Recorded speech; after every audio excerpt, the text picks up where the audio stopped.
We'll begin very soon. Welcome, everyone. Thank you for coming. Yeah, so welcome to our bonus session of Facing Our Mortality, A Year to Live. This session actually is here to make sure that it's actually a full year on the suggestion of a dear friend. So this actually will be a full year to live course. So thank you for coming. And here's what we'll be doing today. First, you'll have a chance to reflect on the past year in both your small group and then coming together in the large group. Next, you'll have the opportunity to offer feedback on the workshop. It looks like Saging International does plan to offer this workshop again. And so it will be very helpful to hear from you about what worked for you and what didn't. And finally, for those who are interested, we'll share information on how to continue in small groups if that's of interest. And we'll go more fully into each of these as we get to it. Any questions about what we'll be doing today? Okay. And again, thank you all for coming. So as we do, we'll begin the session with a few minutes of meditation so that we can bring ourselves fully into the session. So begin by checking your posture as usual to make sure that you're in a posture that's both comfortable and allows you to be fully awake and alert. You can close your eyes or you can keep them open. And if you keep them open, make sure that you're not looking at or focused on anything in particular, that you have a soft gaze. And now focus on your breath where it most clearly appears to you. And we'll start with 3 deep breaths, noticing each moment of the inhale, any gap between the inhale and the exhale, each moment of the exhale, and then any gap between when the exhale ends and the next inhale begins.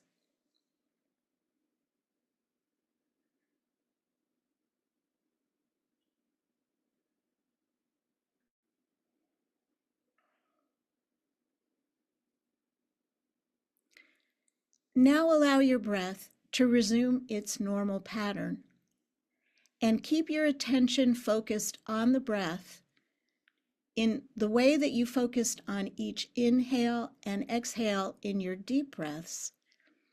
And we'll do this for the next minute or so.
As always, I will light the candle. And I light this candle to symbolize and represent the wisdom in each of us and the wisdom in all of us.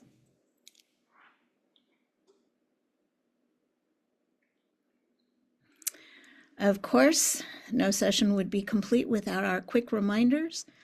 Please remember to raise your digital hand to speak in the whole group, and please mute yourself unless you're speaking. Please keep your camera on as much as possible, as much as possible.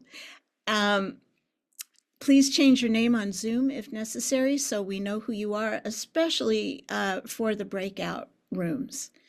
And please contact Georgiana or Diane by sending them a chat if you have technological problems. And I have a reading for our gathering today. It's a quote from an English Buddhist monk whom I consider to be a very wise, and a teacher of mine. His name is Ajahn Sucitto.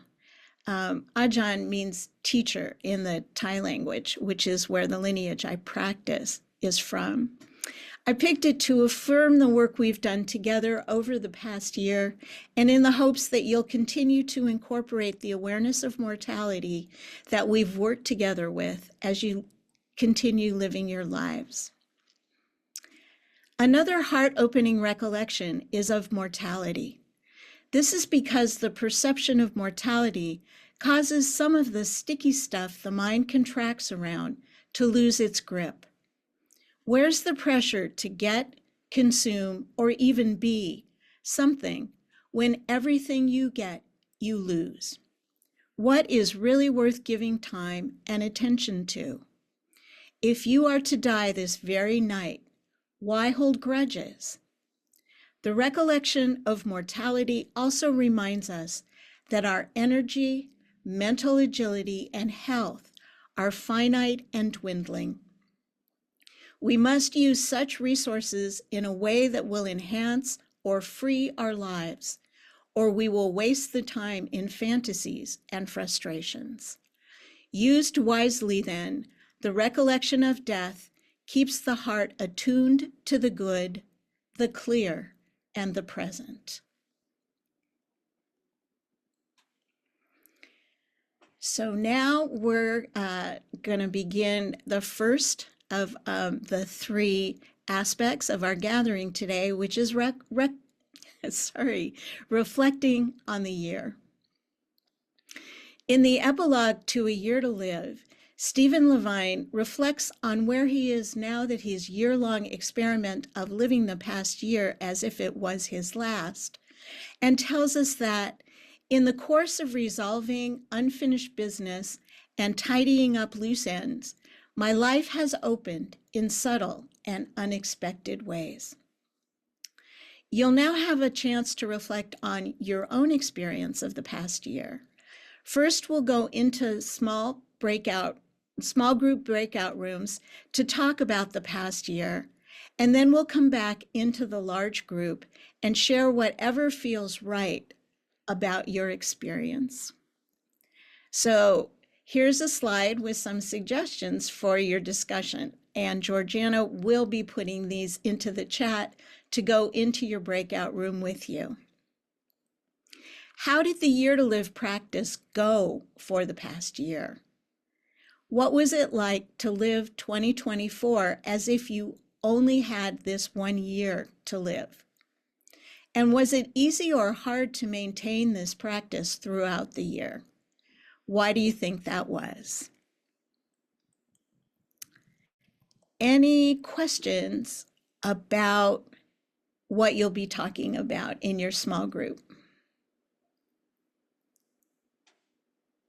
Okay. And again, as a reminder, when Diane opens the breakout rooms in a minute, you should see a pop-up on your screen if you're on a computer, a laptop or a desktop. I don't know about tablets, and I'm pretty sure it doesn't happen on phones. If you are lucky enough to get that pop-up, please click on your small group number. If you don't see the pop-up, click on the 3 dots above More on the extreme right of your Zoom toolbar, and then on Breakout Rooms. And that should pop the list up on your screen. And again, this may all work very differently if you're using either a tablet or a phone. As they've been so steadfastly throughout the year, Diane and Georgiana are here to help should there be any problems or glitches. And also, if you find yourself alone in a breakout room, please wait a few minutes before leaving the breakout room to come back into this main room. It may be taking us a few moments to get other members of your group into the breakout room. It may be that you're the only member of your small group who's here today. And if that's true, we'll either put together a group of orphans or we'll find another group for you to join. Okay, any questions? I think you've all been through this enough that at this point, we all know what's about to happen. So Diane, please open the breakout rooms. Boop. Okay, well, welcome back. Looks like everybody's back. So is there anything anyone would like to share about your experience over the past year, about what it was like to do this practice, how easy or how hard, changes that you may feel in yourself? Oh, okay, Charlotte. Thank you. Thank you for coming. You're welcome. And by the way, for anyone who has to leave, I'm going to put my email address in the chat now. And especially with regard to feedback on the course, this thing we're going to do after the next section of today, if anything occurs to you, please feel free to email me. It looks like Saging plans to offer this workshop again. So any feedback that we've received from you all will be extremely helpful. And we always want to work to make our offerings as good as they can be, and your feedback really helps us do that. So please take my email address, and if anything occurs to you, please feel free to let me know. Delana. Well, And Richard. Richard. Oh, sorry.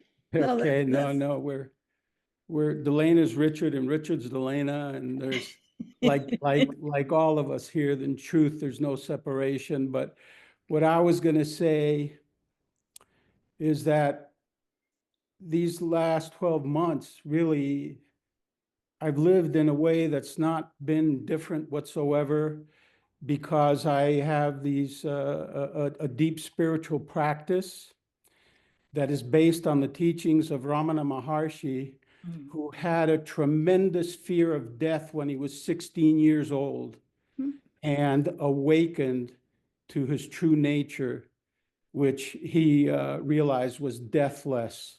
Yeah. And if Saging is going to have this class again, the very word sage reflects Ramana Maharshi to me, and I would very much welcome more of the teachings of sages presented as well. Okay. Thank you. To bring in more of the world's great wisdom on mortality. Yes. Yeah, thank you very much. Thank you, and thank everybody. Really, really was wonderful to share this. Thank you. And I'd just like to add that doing it as a couple, Yes. really, we dialogue very often about death, but to have the larger group bringing attention to it, and we really receive many gifts from having the group in the discussion with the group. So Beautiful. Thank you. Thank you both. And we love all our fellow breakout room, our little room. We're just in love with each other. Oh. We're planning how we can get together and die together. Good. Actually, that has happened before. that Mhm. groups have gathered together to die together. Mhm. Yeah, to figure out a ritual or a ceremony or some way that the group dies together. So great. Thank you. Yeah, thank you. Alpesh. Thank you, Ruby. That's a wonderful segue to my share. When I did this course, I really enjoyed it, learned a lot. I realized that all the practices that are in the book, we are supposed to do them again and again and go deeper, right? Yes. Well, last year I got into plant medicines, and only last weekend I came out of an ayahuasca retreat, Mm, you know, um, and basically, in my opinion, ayahuasca is a simulated death experience mm, where you take this medicine and you see your consciousness drop. It drops from the body and it travels, into all other areas. So, in my opinion, I think a year to live course was fantastic. And I think as part of next step, we should all do ayahuasca and actually experience the process of death. And you know what happened? Aya, Aya is the name of the goddess, right? ah, She she showed me a preview of my finest moments, in this beautiful screen, right? yeah. Just like maybe 4 or 5 incidents where she thought that those were my finest moments. And I just got the sense that when I'm about to die, she will show me the full movie, of Wow. my entire life. And I know that it's going to be an amazing movie. And when I start to see that movie, I'll know that yes, I'm about to leave my mortal coil. So it was a beautiful experience, simulated experience of death. And I highly recommend, please check it out. Ayahuasca, do it. Yeah. And you don't have to go to Peru. There are so many teachers, amazing teachers that do this right here in this country, in this USA. Yeah. Thank you. You're welcome. Thank you for sharing that with us, Alpesh. And um, the only caution I would make is make sure that whoever is leading is someone you have a great deal of trust and faith, and that you can truly let go into the experience if that's the choice that you make. Steve. Oh, thank you, Ruby. I just have to add to one thing that you said about ayahuasca, and that is please check with your doctor first, Yes. whoever you respect as a medical professional. Yes. So I think our share group actually epitomized the value of this, because I don't think, and we only spent the last 5 minutes actually talking about what we learned. So the other three people in the group and I have really enjoyed each other so much that we have had out of class sessions per se pretty regularly. More regularly when people reminded me that we had one. And since I was in charge of the Zoom, it's mea culpa, right?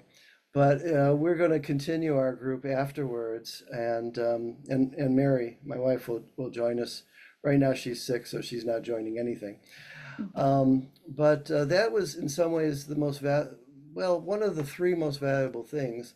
The second most valuable thing for me happened before it even started, because I looked ahead, and the day before we started on January 17th last year, which, by the way, was my birthday. And so January 16th, I read ahead and I said, oh, make a list of things you'd like to do before you die. And so I did that the day before we started, and I managed to accomplish a couple of them. The hardest, and in some ways most rewarding, is sending letters to people that I wanted to be sure understood I appreciated them before I died. And I did that with my sister, and it mended huge fences. And now we're like best of friends, which is remarkable after 70 years of maybe not being best of friends. The third thing is, and this is feedback for the overall course, I found that doing this once a month for 12 months, it was just too big a gap between sessions. Mm. Even though the reality of making it a 1 year by saying, okay, this month is one less month and next month is one less month. I'm proposing to do a sort of year to live session at the local library. They've actually already agreed, so this is kind of in motion. And I'm going to follow Mary's suggestion and my thinking. I think we're going to do it every other week Yeah. so that we will wrap it up much quicker. I think it's more in line with what the workshop Stephen Levine himself actually did when he did the Year to Live. I think he did them in weekend or week-long sessions at times, but I could be wrong. I just, what I read about. But anyhow, it was just hard for me to remain that tied to the process if it was just once a month meeting with everybody. I need more frequent reminders. So I may try that out, and probably won't use Stephen Levine's book. I think I'm going to use selected readings from that book and other books that people here in this course have turned me on to, like Advice for Future Corpses and other really great books that kind of revealed things to me that I never thought about. Even as a diehard Buddhist, this was very valuable for me for that reason. So thank you very much. You're welcome. And remember, we're going to do a feedback session in a few minutes. So really, maybe save your feedback for when I'm actually recording it for myself.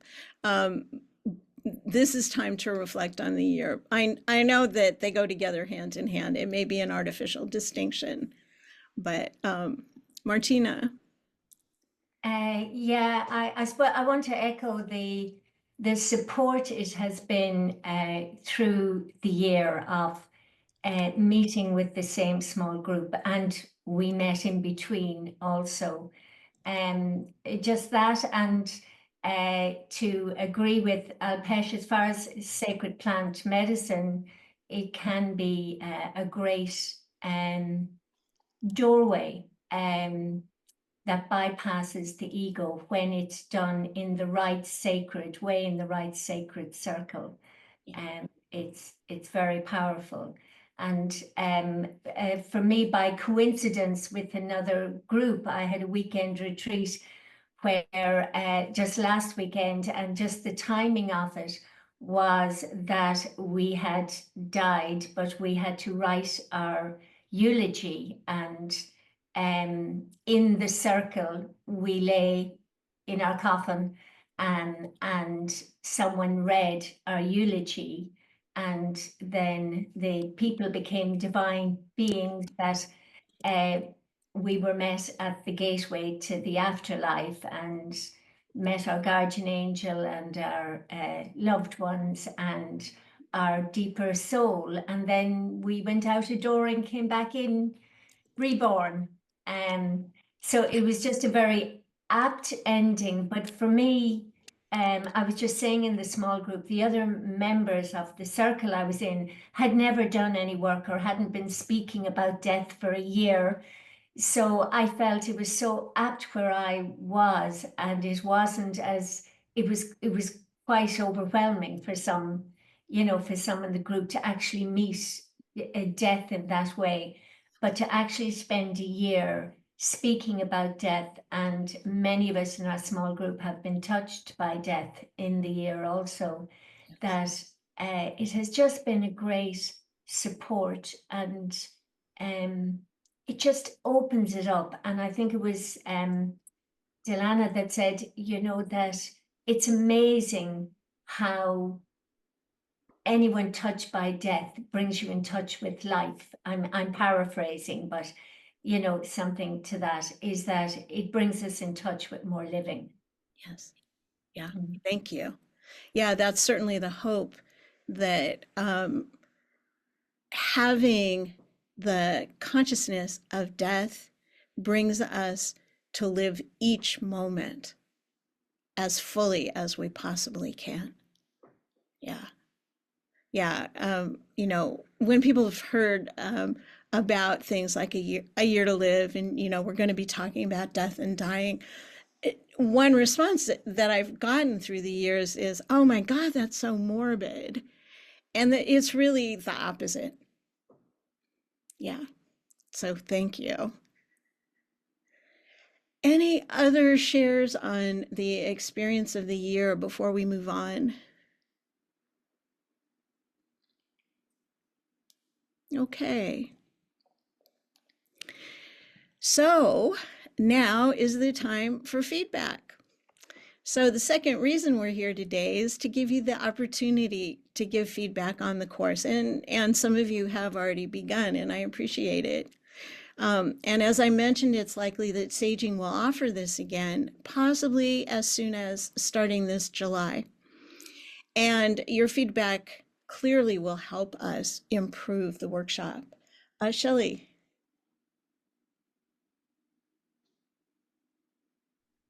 Well, I'm in Steve's group, and we've had a lovely time, and hopefully we'll continue in our small group. And I think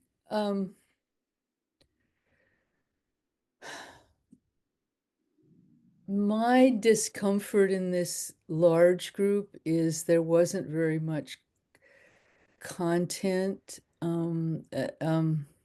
I think the idea of bringing in other resources is better. It made me very sad that this book by Stephen Levine is really, nobody likes it very much. And his work is so incredible, or was so incredible. His other books, people that have seen him, worked with him in person, um, um, speak so highly of him. I remember that, and to use this book, which seemed so not a good book. I don't think it's a good book to use solely. It didn't connect very well with the work in the course, because most people didn't like it.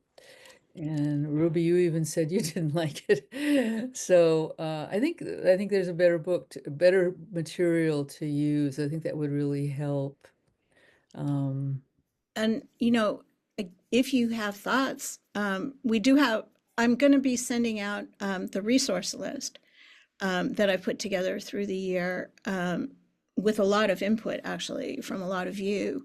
And if you have thoughts, either to add to the resource list right. or to other resources to integrate into the content of the course itself, it would be great Yeah, for I me to think get those I think it suggestions. would be much better. And it'll take a lot of work to coordinate, put all that stuff together instead of just using that one book. But I just seems like consistently we ignored it and had our, got to know each other, and we all live in different places, so it was all on Zoom, but it took conversation to do that. Right. Um, and so, in person would be better, and we all know what that problem is. My other criticism, I'll just go with it. My other criticism Sure. is there was so much stuff about how to do Zoom and all that, and it was repeated every month.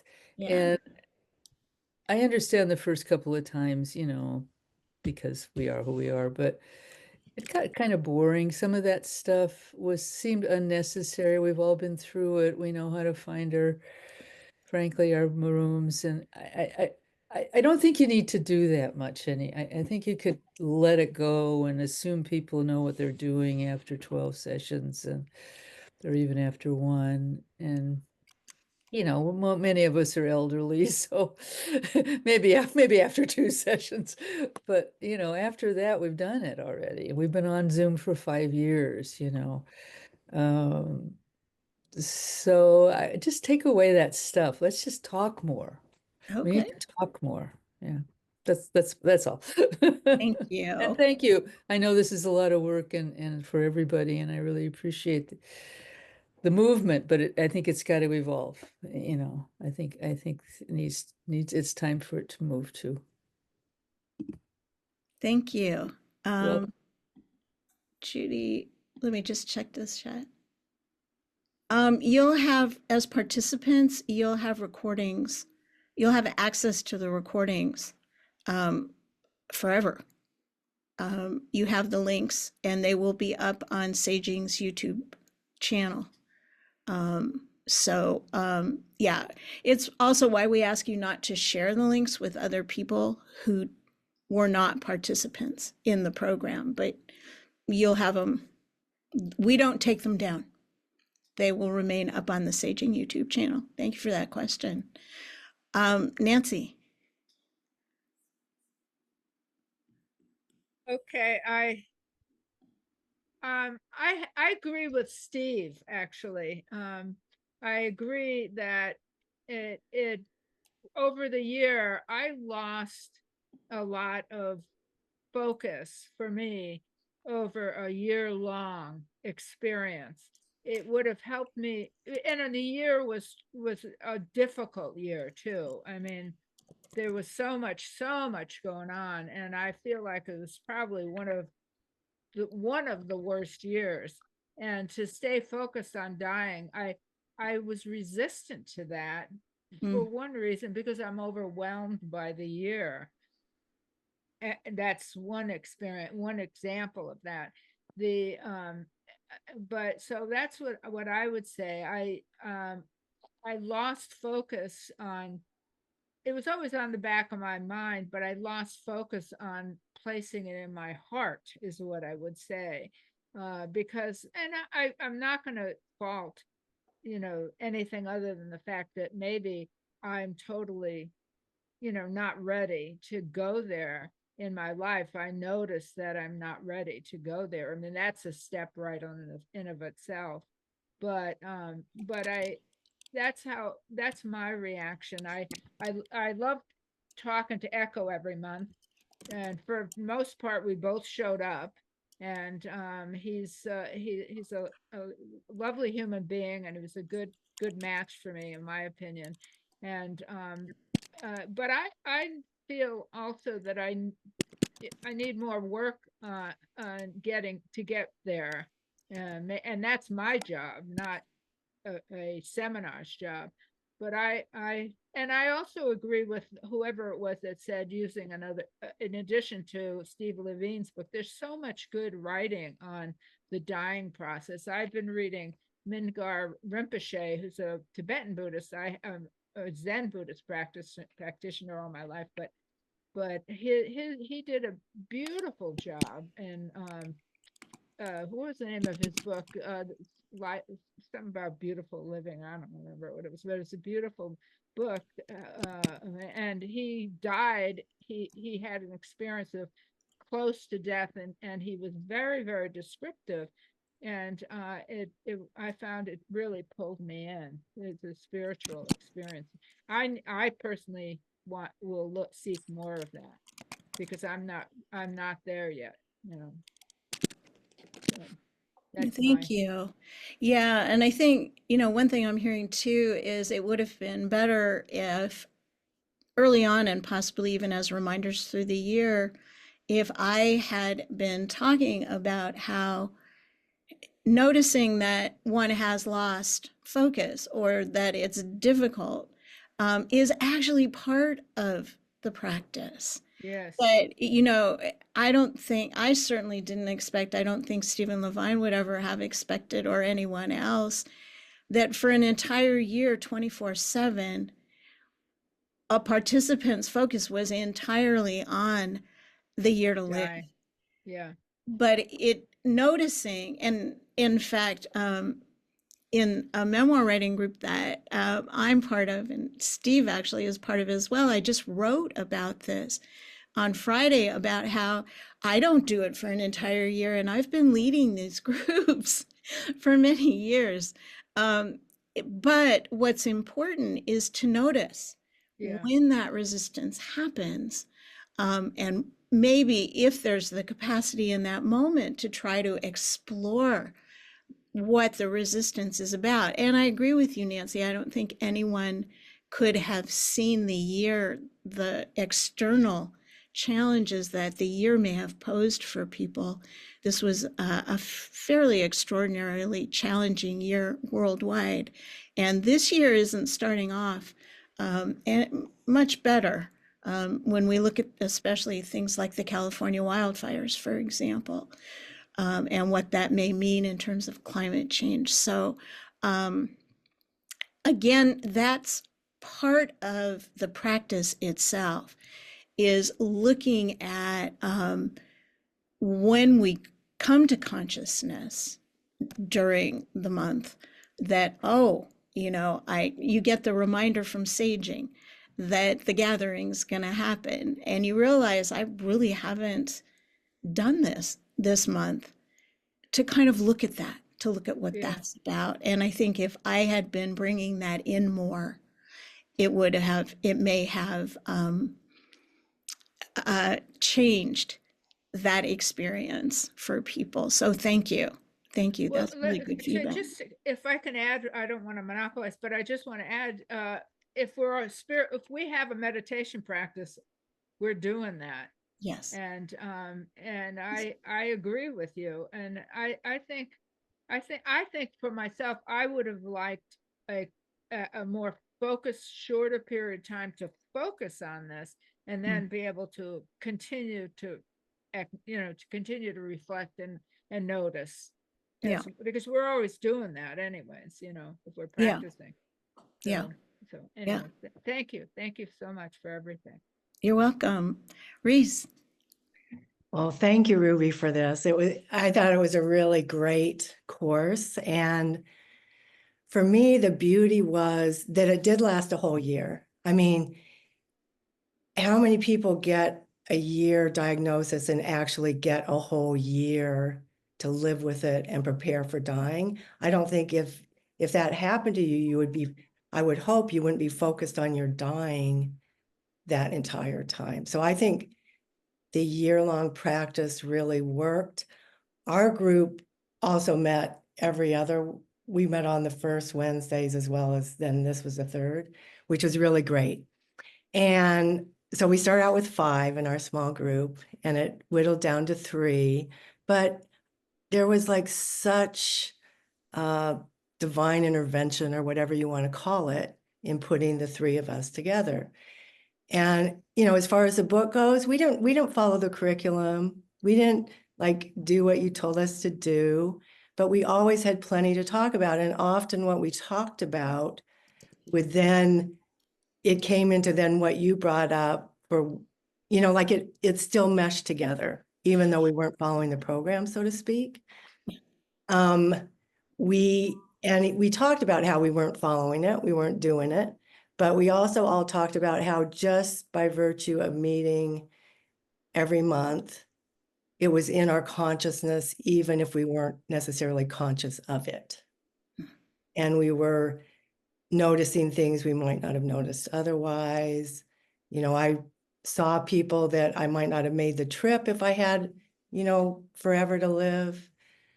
So that was really good. My only criticism is, you said, Ruby, January 17th, we had until January 17th, 2025, and you killed us in December. So I would say if you do it again, give the full year, and just the last, this meeting would be just the death meditation. Okay. That would be my only recommendation, but I thought it was really good. So thank you for it. You're welcome. You're welcome. And I think I know someone who totally agrees with you about that last point, Reese, because he's been telling me about it all year. Deb. Yeah, I just wanted to say, I was in Reese's group, and it was just a remarkable experience for us and for me. And I think that doing this for a year is perfect. There was really almost everything about this was just about perfect for me, because it is a process, and everybody's experience of that process is going to be what they need to have the perspective of our life ends while we're living, and to develop a relationship with yourself about how that informs the decisions you make in daily life, in all of its ups and downs. And so we're having that as the backdrop for your life experience, whether you're always consciously engaged with it, but it just brings in that perspective as the background, just like what Reese was saying, you're always kind of aware of it. And to be able to process the depth of that with these wonderful people who are going through their own process and sharing our individual processes just opens up doors for perspectives that if we were doing this by ourselves, just reading the book by ourselves or something, it wouldn't be as big and rich as this was. So I really don't have anything that I would say is a criticism. I think it is just about perfect the way it is. And I mean, we shared a lot of reading. I think we all did a lot of extra reading. I thought the book was interesting and I didn't expect it to be relevant to everything in my life. So I really would encourage you to not make it less than a year. And in fact, if this was a course that met twice a month, I would have been completely on board with that. I think it's that important of a perspective to make you grateful for the life that you have, and then to make you grateful that there is this end and the experience that provides. And I was aware that it was 11 months, not 12, but it's like, oh well, so that was okay. Okay. Well, thank you. Thank you. I mean, you know, I agree. I agree that, and it sounds like, one thought I'm having right now is to restructure it so that the first meeting really is an introduction.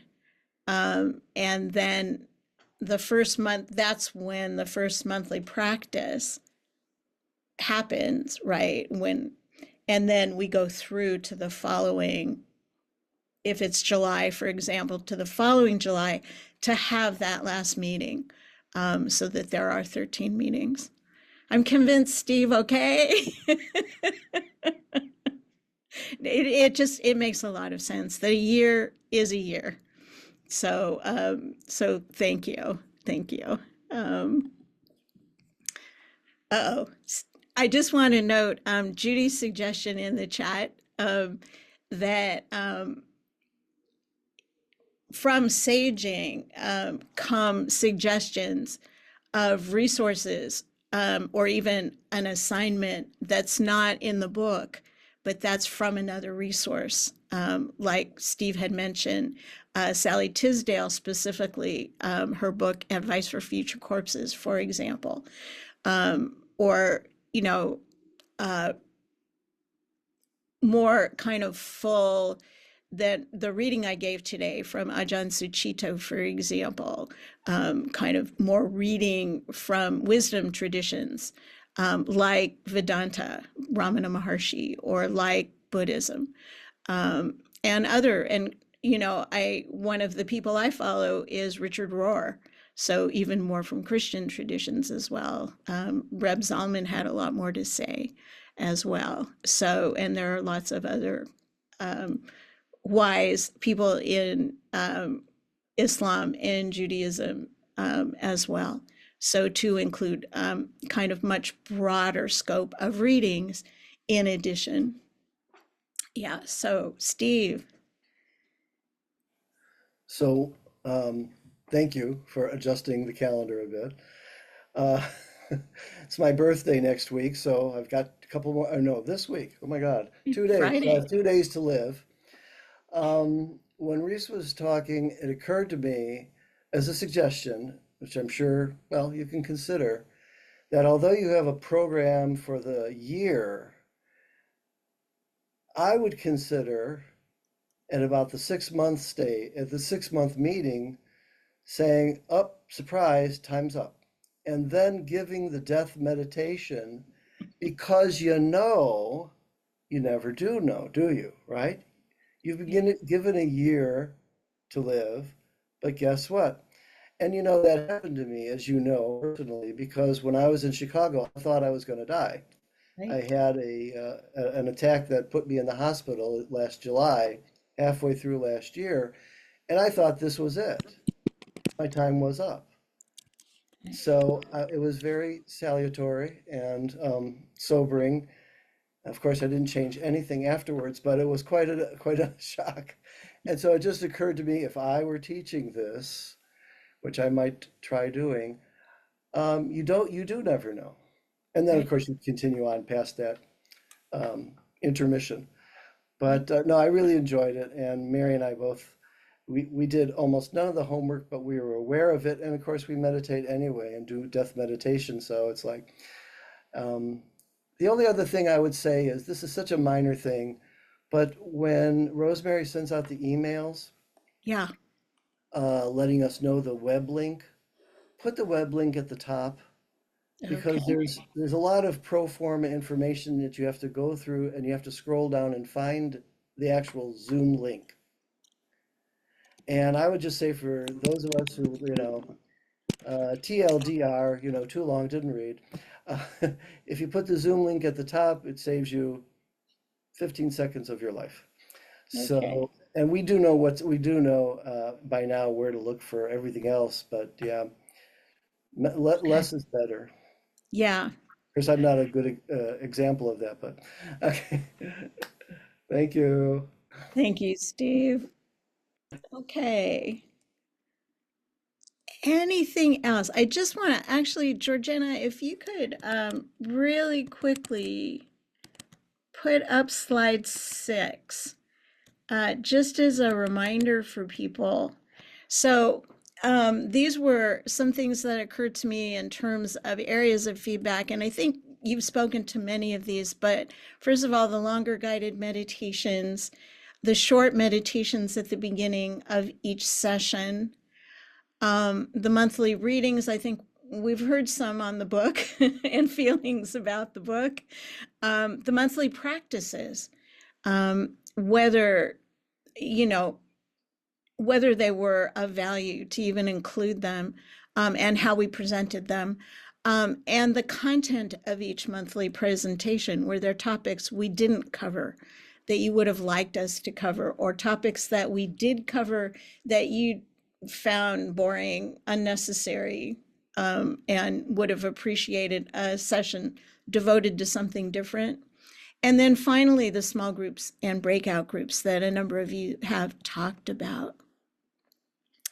Thank you, Georgiana.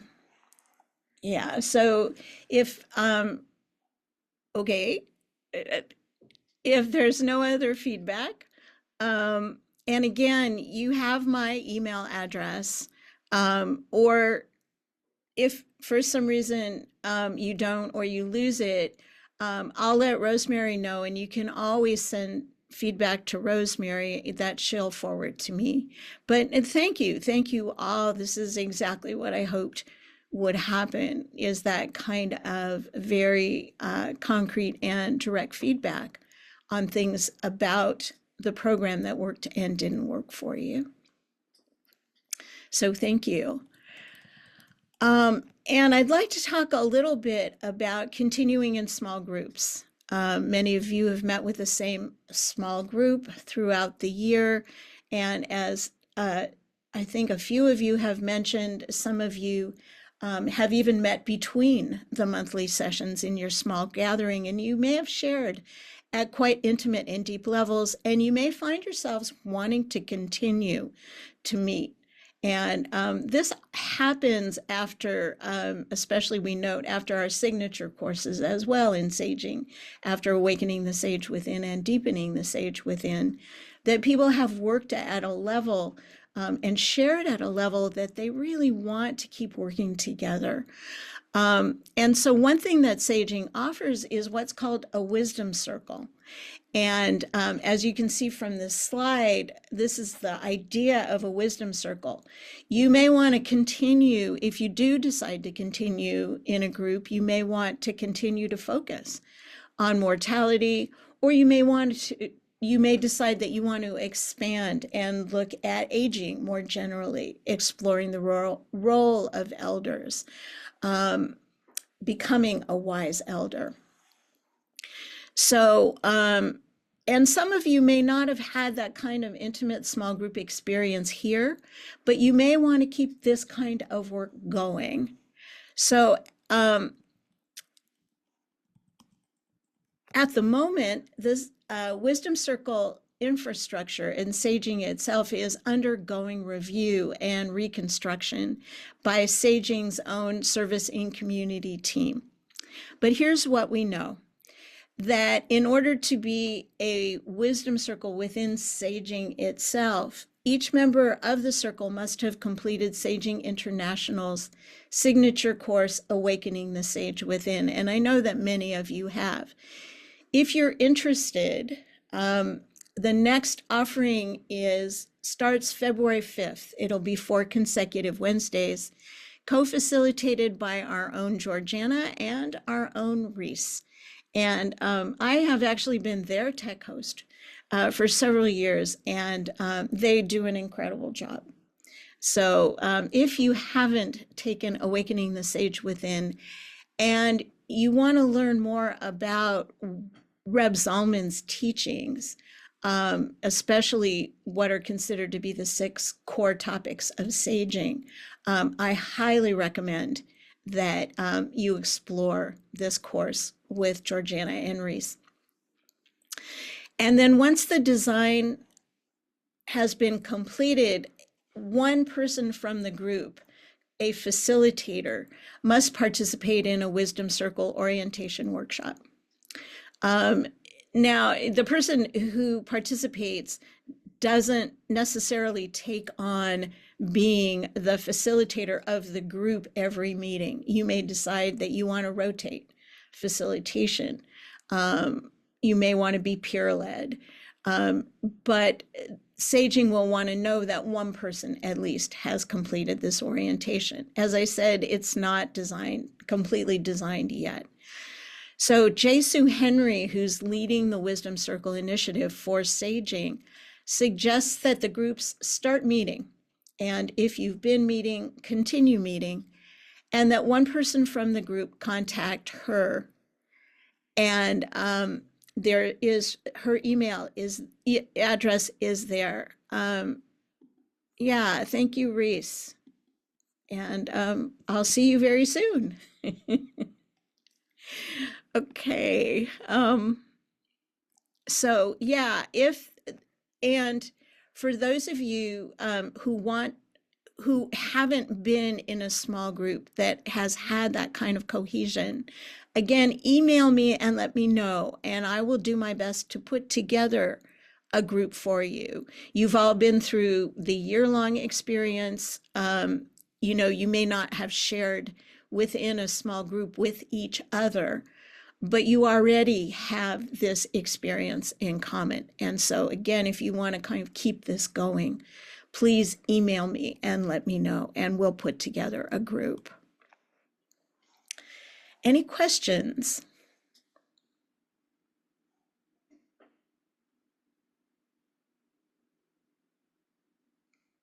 Okay. Well, both the feedback and that session took less time than I thought they would. So if there's anything that anyone would like to add, please feel free. We have some time to do that now. And if not, we can finish early. Okay. Well, we now have really completed our year to live. And this is the last time, excuse me, I get emotional sometimes. This is the last time that we'll gather as a group. Before I blow out the candle, I'd like to say goodbye and thank each and every one of you and the folks who weren't able to make it today for your willingness to show up for yourself and for your small group and for this large group to do the work this year as you had the capacity and the ability to do it. I wish each and every one of you all the best. And I hope that we meet again as we all continue to grow in our work on becoming and being spiritual elders. I'd also like to express my deep gratitude and appreciation for my good friends, Georgina and Diane, our tech hosts, for their hard work in bringing this workshop to you. There's so much that goes on behind the scenes and so many ways in which they have supported me that aren't seen. And they handled it all with such grace and skill and good friendship. I couldn't have done this without them. And I hope that they turn on their cameras now so that each of you can see them and they can see your gratitude for them as well. So as always, we end our gathering and today our year-long work together with the blowing out of this candle. And with the extinguishing of this candle, may the wisdom that it represents in each of us, in every seat in this room and in all of us together, move out and spread into this world, which, as we know, so sorely needs the wisdom of its elders. Thank you all.